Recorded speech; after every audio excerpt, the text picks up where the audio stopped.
Certainly. This harrowing tale of survival involving Uruguayan Air Force Flight 571, famously known as the Miracle of the Andes, is a story that reveals the depths of human resilience and determination. Let's expand on each part to give you a more detailed account. 1. The flight and the beginning of the journey. On October 12, 1972, a small chartered aircraft took off from Uruguay, destined for Santiago, Chile. It was carrying 45 passengers, including a rugby team and some of their family members. Usually, the flight from Uruguay to Santiago would only take 3 hours, but this route crossed over the Andes Mountains, a daunting, mountainous region with unpredictable weather. The Andes are the longest mountain range in the world and home to some of the tallest peaks outside the Himalayas, making them both a natural wonder and a perilous barrier. Because of stormy conditions, the pilots decided to stop and wait for clear weather, landing in Mendoza, Argentina, for the night. On October 13, at 2:18 p.m., they resumed the journey, assured of good weather, and began what seemed to be a smooth flight towards Santiago. 2. The crash in the Andes. At 3:21 p.m., the plane began to descend towards Santiago. However, while navigating through clouds over the mountainous terrain, the pilots miscalculated their location. As they attempted to navigate through the clouds, they suddenly found themselves dangerously close to a towering mountain. Despite efforts to pull up and gain altitude, it was too late. The rear of the plane collided with the mountain, tearing off the back of the fuselage and sending 2 rows of seats and 3 passengers plummeting into the abyss. After a second collision, the left wing broke off, sending even more passengers falling to their deaths. Finally, the remaining portion of the plane, still holding the cockpit and several passengers, slid down a glacier at a speed of 350 kilometers per hour and crashed at 3,570 meters above sea level, deep within the Andes Mountains. Miraculously, 33 of the 45 people on board survived the initial crash. However, many were seriously injured, and they were stranded in one of the most isolated and inhospitable places on Earth, with no way to contact the outside world. 3. First days of survival. With some of the passengers being medical students, 2 young men, Roberto Canessa, 19, and Gustavo Zerbino, 20, took on the role of tending to the wounded. They did their best to treat fractures, concussions, and other injuries, with minimal resources.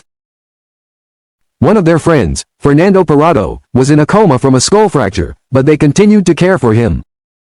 As soon as the plane's disappearance was reported, a search and rescue mission was launched, involving 4 aircraft. Unfortunately, the white plane was nearly impossible to spot in the snowy mountains, and after hours of searching, the rescue teams concluded that the plane must have crashed in an inaccessible area.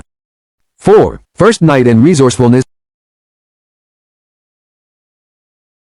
As night fell on October 13, temperatures dropped drastically, and the survivors sought shelter in the remains of the plane's fuselage.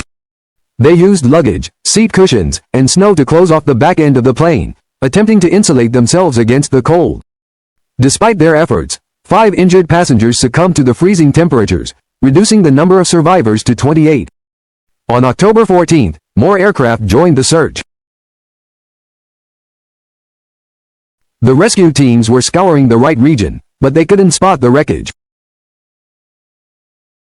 Desperate, the survivors tried using lipstick to write SOS on the plane's roof, but they ran out before finishing.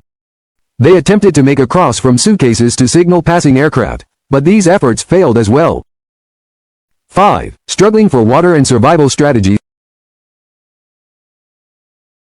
By October 15, 3 days after the crash, the survivors realized they needed a way to melt snow for drinking water. Fito Strauch, one of the survivors, ingeniously used a piece of metal from the plane as a solar collector to melt the snow, which they collected in empty wine bottles. They also repurposed materials from the plane to create makeshift snowshoes and insulate themselves with wool from the seat covers. On October 16, Fernando Parado, who had been in a coma, finally regained consciousness. Tragically, he learned that his mother had died in the crash, and his younger sister was critically injured. Despite his weakened state, he tended to his sister, providing her with food and water. However, she passed away 8 days later. 6. The devastating news and last resort. The survivors were hopeful that they would be rescued.